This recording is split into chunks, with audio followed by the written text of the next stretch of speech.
हां, ये बात ठीक है कि ईश्वर, परमेश्वर, खुदा, राम, जो भी आप नाम दें, वो साकार नहीं हो सकता, वो निराकार हो सकता है, वो अजन्मा ही, वो जन्म मरण से रहित है। यह हमारी मूर्खता है कि हम उसे अपने से जुदा मान रहे हैं, कई स्थानों पर ढूंढ रहे हैं उसको। नहीं, हम उससे जुदा नहीं हो सकते, वो हमसे जुदा नहीं हो सकता। एक फिल्म के अंदर एक गाना आया था, गाना है वैसे तो, मगर उसकी अगर हम रूहानियत को देखें तो बहुत अच्छी बात समझ में आती है। तू हुस्न है मैं इश्क हूं, तू हुस्न है मैं इश्क हूं, तू मुझ में है मैं तुझ में हूं, अब इससे आगे क्या कहूं, इससे आगे कोई जगह है नहीं। तो इसी प्रकार से परमेश्वर वह है जिसके टच में हमको रहना पड़ेगा और उसको भी हमारी ही टच में रहना पड़ेगा। परमेश्वर को न जानने के कारण, न ढूंढने के कारण, न मेहनत करने के कारण, जिस प्रकार से दूध के अंदर घी होता है, उसी प्रकार से कई बार हम दूध को ही घी कहने लगते हैं। तो हम जो अपनी बात को किसी पर थोपते हैं, किसी को मनाने की जो प्रैक्टिस हमारी चल रही है, ये गलत है और ये ही इस विवाद का कारण है कि ईश्वर है या नहीं है। ईश्वर है, कोई दुनिया की ऐसी ताकत नहीं है। जब बर्फ पड़ती है तो कोई ऐसा इंस्ट्रूमेंट निर्धारित कर दे जो बर्फ पड़ना बंद हो जाए। ऐसा कोई इंस्ट्रूमेंट आज तक किसी साइंटिस्ट ने नहीं बनाया कि बारिश जब चाहे तब करा दे, अन्न जब चाहे तब उगा ले, हवा जब चाहे तब चला दे। नहीं, आप देखते हैं समुद्री तूफान आते हैं, बड़ी से बड़ी वो क्या नाम है देश जो हैं, जो अपने आप को खैरखां समझते हैं, वह भी नष्ट हो जाते हैं, खत्म हो जाते हैं, लोग मर जाते हैं। नहीं, परमेश्वर के आगे कोई मनुष्य की बेसाई नहीं है, कोई उसकी ताकत नहीं है, सारी ताकत उसी से मिल रही है। तो ये जो विवाद जो बना हुआ है कि नहीं है, नहीं, आप अपनी तरह से माने, मैं अपनी तरह से मानूं, और जो जिस तरह से मान रहा है। अब जैसे हम लोग देखते हैं, आप भी देखते होंगे, एक व्यक्ति बहुत छोटे से समय में बहुत बड़ी ख्याति प्राप्त कर लेता है और एक व्यक्ति पूरा जीवन युद्ध करते करते निकल जाता है, संघर्ष करते करते निकल जाता है, दोनों टाइम का भोजन मुश्किल पड़ जाती है उसके लिए। कोई है इसको निर्धारित करने वाला, हमारे कर्म को भी निर्धारित करने वाला है, कोई कर्म के फल को भी निर्धारित करने वाला है, पृथ्वी को भी अंकुरित करने वाला कोई है, वायु को भी वेग देने वाला कोई है, अग्नि को भी कुछ तेज देने वाला है, चंद्रमा में शीतलता पैदा करने वाला कोई है, सूर्य में हीट पैदा करने वाला कोई है। समुद्र में कभी बाढ़ नहीं आती है, आप देखते हैं पूरी दुनिया में बाढ़ आ जाती है, एक समय में दुनिया में बाढ़ आ जाएगी, मगर उस दुनिया का पानी समुद्र में आ जाता है और समुद्र में कभी भी बाढ़ नहीं आती है।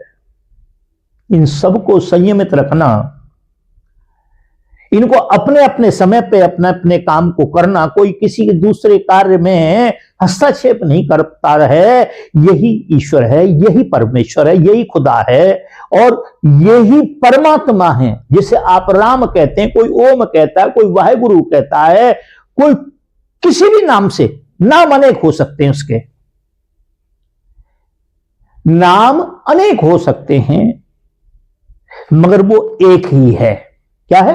वो एक ही है।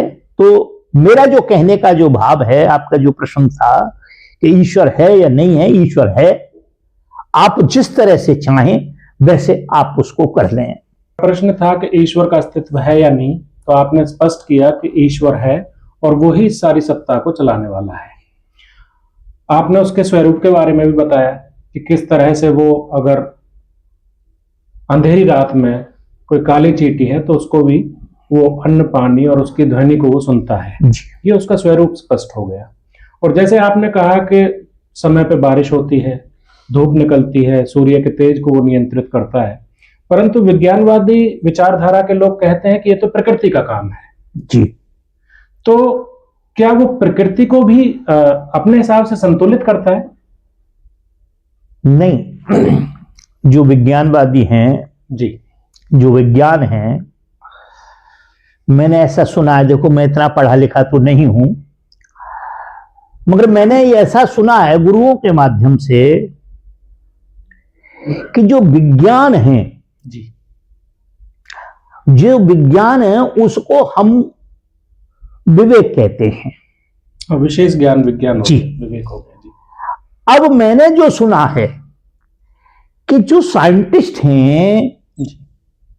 आज तक एक कोई पार्टिकल होता है और वो दो पार्टिकल आपस में जुड़ जाते हैं, उनमें गुरुत्वाकर्षण है या चुंबकीय स्थिति है, वो जब ऐसे कर दिए जाते हैं तो वो दोनों के दोनों सेट हो जाते हैं, जुड़ जाते हैं। मैंने जो सुना है, कहां तक सच है कहां तक सच मैं नहीं कह सकता, मैंने सुनी हुई बात कह रहा हूं। तो साइंटिस्ट आज तक ये नहीं कर पाए कि उनकी आकर्षण शक्ति जो आपस की है उसे वो अलग नहीं कर पाए, उससे उसे जुदा नहीं कर पाए। दूसरी बात जो मैंने सुना है कि जो वैज्ञानिक हैं, जो साइंटिस्ट हैं, किन्हीं दो चीजों को लेकर के, प्रकृति की दो चीजों को लेके, जल को लेकर और वायु को लेकर के किसी तीसरी चीज का निर्माण करते हैं। जल को लेकर के, पृथ्वी को लेकर के किसी तीसरी चीज का निर्माण करते हैं। उन्होंने आज तक कोई कार्य ऐसा नहीं किया जो इस प्रकृति से रहित होकर किया हो। अग्नि न ली हो उन्होंने, वायु न ली हो, पृथ्वी न लिया हो, आकाश न लिया हो, वायु न ली हो। कोई ऐसा साइंटिस्ट आज तक नहीं हुआ है जो इन पंच महाभूतों से परे काम कर दे। जैसे ये पंच महाभूत हैं, इनका आपस में विरोधाभासी स्वभाव है जी। इनका आपस में विरोधाभासी स्वभाव है। जैसे आग का और पानी का आपस में बैर है जी। आग का और वायु का आपस में बैर है। ठीक जी। अब आप देखिए कि इनका बैर तो है, मगर ये पांचों चीज आपके अंदर रह करके आपस में संयमित काम कर रही हैं, संतुलित काम कर रही हैं। जी। जिसका जो काम है वह उस काम को कर रहा है। इसे कौन कर रहा है? अभी तो साइंटिस्ट ये नहीं कर पाए कि हमारा लीवर खराब हो जाए तो लीवर उसको पैदा कर देंगे। साइंटिस्ट अभी यो नहीं कर पाए कि किडनी हमारी खराब हो जाती है तो किडनी को ठीक कर दें। प्रयास कर रहे हैं। तो जो प्रयास कर रहे हैं, जो प्रयास करा रहा है, उनके दिमाग में बैठ के जो प्रयास करा रहा है उसका नाम परमेश्वर है। जिसके माध्यम से प्रयास कर रहे हैं उसका नाम परमेश्वर है। जो वो एक निराकार सत्ता कहते हैं उसको, वो प्रकृति के परे कहते हैं। हमारा सिद्धांत भी यही कहा है, हमारा वेदांत भी यही कहता है कि उस परमेश्वर ने पहले पांच महाभूतों का निर्माण किया। अब कैसे किया, ये मेरा विषय अलग हो सकता है, आपका अलग हो सकता है, उनका अलग हो सकता है, इसको प्रमाण नहीं कर सकता कोई, और ये हमारी चर्चा का विषय भी नहीं है जी। तो ये जो विषय ये जो हैं, इनको कोई भी व्यक्ति, ये जो कोई भी व्यक्ति है, जो मैंने पंच महाभूतों की बात की, या जो हमारे अंदर के जो ऑर्गन हैं या जो भी हैं, तो जो दिमाग हमारे अंदर साइंटिस्ट के अंदर काम कर रहा है, जो जिस विषय से काम कर रहा है, वही काम जो है पंच महाभूतों के माध्यम से कर रहा है। उन पंच महाभूतों को बनाने वाला परमेश्वर है, हमारे दिमाग को चलाने वाला परमेश्वर है, हमको ज्ञान देने वाला भी परमेश्वर है, और जो ज्ञान है वो भी परमेश्वर ही है। मतलब हम कहें कि आग में पानी है या पानी में आग है, यह विषय नहीं है जी। विषय है कि दोनों हैं, बैलेंस। और इन दोनों का रचयिता कोई है जिसका नाम परमेश्वर है। तो जो साइंटिस्ट हैं वो अपनी तरीके से ठीक कहते हैं, हम भी उनके सिद्धांत को मानते हैं। जैसे मैंने अभी थोड़ी देर पहले कहा कि हमने अपने तरीके से मान लिया उसको, और अपने तरीके से ही दुनिया को मनाना चाहते हैं। तो जो दुनिया को, अभी देखिए ये बांग्लादेश में क्या हुआ, कितनी बड़ी घटना घटित हुई, एक व्यक्ति को जिंदा को जला दिया धर्म के नाम पे। मेरा ऐसा मानना है कि अगर ऐसा कोई धर्म है जो मानवता के विरोध में है, एक मनुष्य को जिंदा जला सकता है, मैं समझता हूं वो धर्म नहीं हो सकता। चाहे वो इस्लाम हो, चाहे वो हिंदू हो, चाहे वो सिख हो, चाहे वो ईसाई हो, वो धर्म नहीं हो सकता। वो तो सभी धर्म, इस्लाम 1400 साल से है, अगर इसमें यही बात होती तो आज तक ना होता। सनातन पता नहीं अनादिकाल से चला आ रहा, अगर ये इसमें ये भी हत्या करने वाली बात होती तो आज नहीं होता। छोटे छोटे राजे महाराजे हुए, इतने अनाचारी हुए, आज कहां अस्तित्व है उनका। तो मेरा कहने का मतलब है कि हम अपनी तरह से दूसरे को समझाना चाहते हैं, ये कॉन्ट्राडिक्शन है यहां पे। बाकी परमेश्वर है, और आप अपनी तरह से जैसे चाहें, आप साकार में मान लें, उसे निराकार में मान लें, वायु के माध्यम से मान लें, अग्नि के माध्यम से मान लें, किसी के माध्यम से मान लें, और चाहे तो आप इन सब से हट करके, इन सब से हट के, कोई आकार नहीं, कोई विकार नहीं, कोई कुछ नहीं, फिर भी परमेश्वर के बिना कोई रह नहीं सकता। जैसे एक बहुत छोटी सी बात कहता हूं मैं, एक नौका में बैठे हुए कुछ लोग जा रहे थे, उसमें एक संत बैठे हुए थे। तो संत से देख करके, क्योंकि अक्सर ये होता है, तो एक सिद्धांतवादी बैठा हुआ था, उसने कहा महाराज कहां जा रहे हैं? उन्होंने कहा भाई मैं फलाने गांव जा रहा हूं, वहां सत्संग है और वहां लोगों को कुछ समझाऊंगा मैं। जी। उसने कहा क्यों बेकार में लोगों को बहकाते फिर रहे हो, सत्संग है, ये है, फलाना है, परमात्मा दिखा सकते हो? उन्होंने कहा दिखा सकते हैं। आप देखना चाहेंगे? बोले हाँ। बोले ठीक है, दिखाओ। संत ने उस व्यक्ति से कहा क्या व्यक्ति है ना? बोला हाँ।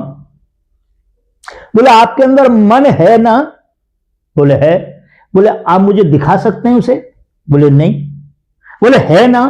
बोले है। दिखा सकते हैं? बोले नहीं। तो उन्होंने कहा कि जब प्रकृति की बनाई हुई चीज को आप देख नहीं सकते, तो जो जिसने सारे संसार का निर्माण किया, सबको चला रहा है, चींटी को कन और हाथी को मन जो दे रहा है, उसे मैं कैसे दिखाऊं? पहले तुम मन को दिखाओ। जबकि पूरी बॉडी में जब कोई आदमी खत्म हो जाए, जब लास्ट में उसको चीड़ फाड़ करते हैं, उसकी पोस्टमार्टम करते हैं, पूरी बॉडी को चेक कर लिया, मन नाम की कोई चीज नहीं निकली, मगर मन होता है, हम सब मानते हैं उसको। तो इसी प्रकार से वो ईश्वर है। इसी बात को समझ करके मैं, अब ना समझने वाले के लिए तो कुछ भी नहीं है। हम और आप सारे जीवन यहां करते रहें तो मैं समझता हूं नहीं हो सकता वो। तो मैं समझता हूं कि ये प्रश्न आपका था या कहीं से आपको प्राप्त हुआ, मैं नहीं समझ सकता, पर मेरे पास तो केवल इतनी ही पहुंच थी, इतना ही ज्ञान था और बड़ा प्रयास किया मैंने आपको समझाने का। फिर मैं भी वही बात कह रहा हूं कि आपको समझाना चाहता हूं, जिसका मैं अभी विरोध कर रहा था, पर यह कहने सुनने में आता है। तो बात सिर्फ यह है, ईश्वर है या नहीं है, यह हमारी मान्यता पर आधारित है। हम मानते ईश्वर है तो है, और यदि हम नहीं मानते तो न मानने के लिए हम अपने बाप को भी नहीं मानते। उसका इलाज कहीं कुछ नहीं बना है। तो मैं समझता हूं आपका प्रश्न हो गया होगा, और इसमें इस विषय में कोई वो रह गया हो तो दोबारा आप हमारे ऊपर कृपा करें, चाहे पत्र के माध्यम से या मोबाइल के माध्यम से। आपकी सेवा में फिर दोबारा प्रयास करेंगे, फिर तत्पर रहेंगे आपके लिए, और यही हमारा कर्म है। धन्यवाद। मुझे लगता है बंधु आपके प्रश्न का उत्तर आपको मिला होगा। और फिलॉसफी, जिसको हम दर्शन बोलते हैं, वो कोई चीज क्यों है उसके ऊपर विचार करता है। विज्ञान जो है वो कोई चीज कैसे है इसके ऊपर चर्चा करता है। परंतु मुझे लगता है हमें इसमें एक तीसरा दरवाजा और ढूंढने की जरूरत है, और अगर हम उस तीसरे दरवाजे पर पहुंचेंगे तो मुझे लगता है हम खुद भी अस्तित्ववादी हो जाएंगे, उस परमात्मा में यकीन करने लग जाएंगे। और जहां तक आज गुरु महाराज का जो प्रसाद मिला उसमें बिल्कुल स्पष्ट है, उनका स्पष्ट संदेश है कि ईश्वर का अस्तित्व है, वो इस पूरे ब्रह्मांड का, पूरे संसार का रचयिता है, और वही इसको चलाने वाला है। धन्यवाद।